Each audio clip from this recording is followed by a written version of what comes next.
शरद पवार गटाचं नाशकात अधिवेशन सुरू आहे। शरद पवारांच्या उपस्थितीत एक दिवसीय अधिवेशन भरवण्यात आले।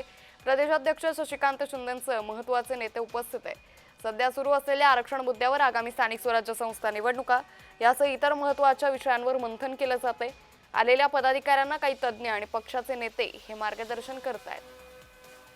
त्यामुळे शरद पवार हे 3 दिवसीय नाशिक दौऱ्यावर आहे आणि या दौऱ्यादरम्यान आता शरद पवारांचं या सगळ्या महत्त्वाच्या मुद्द्यांच्या पार्श्वभूमीवर मंथन सुरू आहे।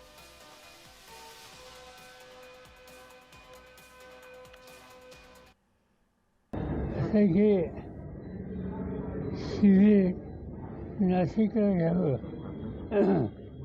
असं नाशिक जिल्ह्याचे आमचे सहकारी आहेत त्या सगळ्यांचा आग्रह होता। 1 वर्षापूर्वी ज्या लोकसभेची निवडणूक झाली त्यावेळेला नाशिककरांनी 3 खासदारकीच्या जागा आमच्या खासदारची आहे। त्याला आमची एक नैतिक जबाबदारी आहे की इथे काही प्रश्न असले, इथे काही अडचणी असल्या, खासदारांच्याबरोबर संपर्क ठेवून स्थानिक जनतेशी अधिक सुसंवाद कसा करता येईल त्या बाबतीत काळजी घेणं हे त्याच्यावरचे आमचे उद्देश आहे।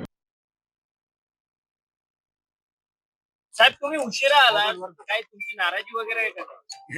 उशिरा येण्याचं कारण भारतीय रेल्वे आहे। वंदे भारत रेल्वे उशिरा आली आणि त्यामुळे मी आता इथं आपल्या इथं पोचलोय।